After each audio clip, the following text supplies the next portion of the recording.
Hello बच्चों, let's see this question. This question says which of following graph is correct. Key concept for this question इस question में 3 graph दिए गए हैं और ये ग्राफ मोलर कंडक्टिविटी और सॉल्यूशन की कंसंट्रेशन से रिलेटेड है। इसी तरह इक्विवेलेंट कंडक्टिविटी और उस सॉल्यूशन की कंसंट्रेशन से रिलेटेड है। और थर्ड ग्राफ यहाँ किसी इलेक्ट्रोलाइट सॉल्यूशन का जब इलेक्ट्रोलाइसिस किया जाता है तो डिपॉजिट सब्सटेंस का मास और उसको प्रोवाइड किए गए चार्ज में रिलेशन को रिप्रेजेंट करता है।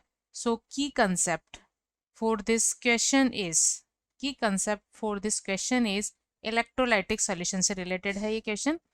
इलेक्ट्रोलाइटिक सॉल्यूशन, और इलेक्ट्रोलाइटिक सॉल्यूशन क्या होता है? एक ऐसा सॉल्यूशन जिसमें किसी सब्सटेंस को अगर मिलाया जाए तो आयंस में डिसोसिएट हो जाए। ठीक है, वो आयंस में डिसोसिएट हो जाए तो ऐसे सॉल्यूशन को कहेंगे हम इलेक्ट्रोलाइटिक सॉल्यूशन। और उस सॉल्यूशन से जब करंट पास किया जाता है तो आयंस मूव करते हैं, मोबिलिटी शो करते हैं, जिसे हम कंडक्टेंस कहते हैं। और इस प्रोसेस में साथ में इलेक्ट्रोड्स पर कुछ मास डिपॉजिट होता है। तो इस डिपॉजिट मास और उस सॉल्यूशन को प्रोवाइड की गई करंट या चार्ज में रिलेशन को ये रिप्रेजेंट करता है। तो गिवन क्वेश्चन में फर्स्ट ग्राफ रिलेटेड है, ये है लैम्डा एम, मोलर कंडक्टिविटी, और उस इलेक्ट्रोलाइट सॉल्यूशन की कंसंट्रेशन में रिलेशन को रिप्रेजेंट करता है। और इसे हम एक इक्वेशन से रिप्रेजेंट कर सकते हैं। ये इक्वेशन है लैम्डा एम। लैम्डा एम किसी कंसंट्रेशन पर मोलर कंडक्टिविटी को रिप्रेजेंट करता है और ये इक्वल होता है लैम्डा एम इन्फिनिटी।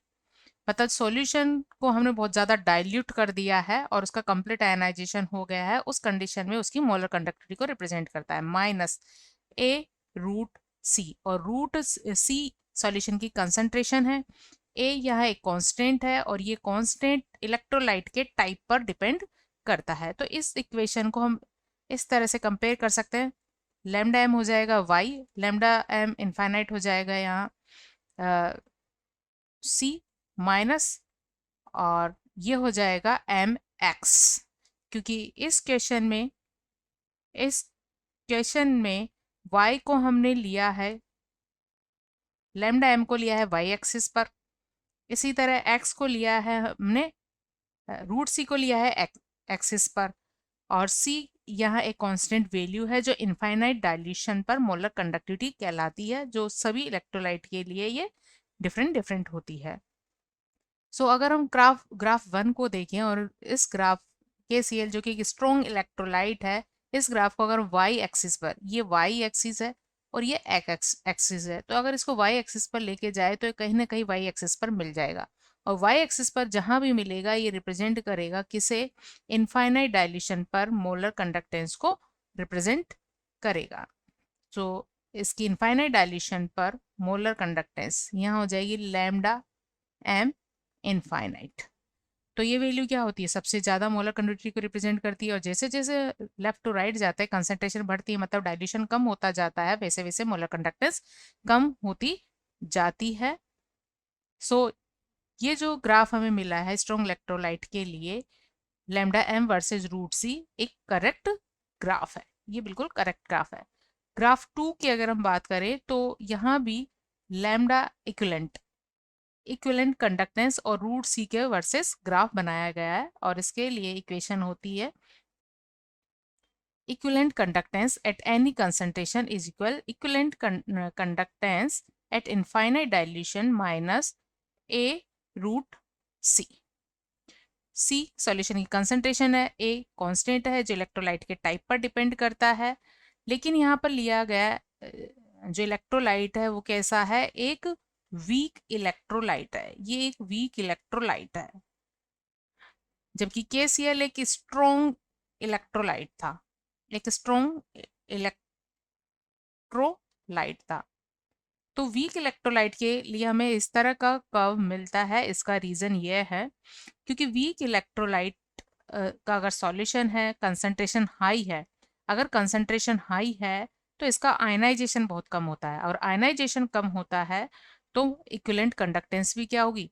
अगर हम इस पॉइंट पर बात करें, इस पॉइंट पर बात करें तो इसकी मोलर कंडक्टेंस क्या होगी? काफ़ी कम होगी, और कंसंट्रेशन क्या है?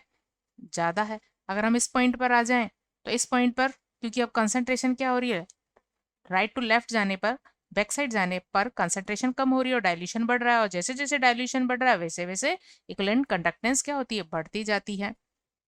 लेकिन वीक इलेक्ट्रोलाइट के लिए इस कर्व को हम वाई एक्सिस से नहीं मिला सकते हैं, वाई एक्सिस से नहीं मिला सकते। इसका रीजन ये है कि जब इनफाइनाइट डाइल्यूशन की कंडीशन आती है, उस कंडीशन में इसकी इक्विवेलेंट कंडक्टेंस वैल्यू बहुत ज़्यादा बढ़ जाती है, एकदम से स्टीडली बढ़ती है। किसी पर्टिकुलर कंसंट्रेशन पर इसकी जो इक्विवेलेंट कंडक्टेंस है वो स्टीडली बहुत तेजी से बढ़ जाती है, और इसको हम कभी भी बाई एक्सिस से नहीं मिला सकते। मतलब वीक इलेक्ट्रोलाइट के लिए हम इनफाइनाइट डाइल्यूशन पर इक्विवेलेंट कंडक्टेंस की वैल्यू इस ग्राफ के थ्रू अचीव नहीं कर सकते। सो ये एक करेक्ट ग्राफ है for weak electrolyte. Third graph है इलेक्ट्रोलाइसिस प्रोसेस के लिए। इलेक्ट्रोलाइसिस प्रोसेस में according to Faraday W is proportional Q होता है। W डिपॉजिट सब्सटेंस का मास होता है और Q उस इलेक्ट्रोलाइट सॉल्यूशन को दिया गया चार्ज होता है। तो जितना चार्ज प्रोवाइड किया जाता है उसके अकॉर्डिंग ही मास का डिपोजिशन होता है। तो W इज प्रोपोर्शनल Q है, और W इज प्रोपोर्शनल Q है तो हमें इस तरह की एक स्ट्रेट लाइन मिलेगी विथ पॉजिटिव स्लोप। तो W को हम इस तरह से लिख सकते हैं, W इक्वल होता है ZQ।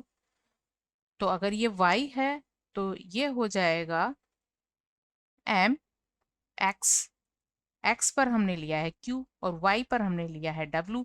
तो M स्लोप को रिप्रेजेंट करता है Z, Z इलेक्ट्रोकेमिकल इक्विवेलेंट है। तो इसका स्लोप कैसा होगा, अकॉर्डिंग टू इक्वेशन ये एक पॉजिटिव स्लोप होगा, इसलिए थर्ड ग्राफ भी एक करेक्ट ग्राफ है। So final answer of this question is for all of these are correct. Hope you understood it well. Best of luck.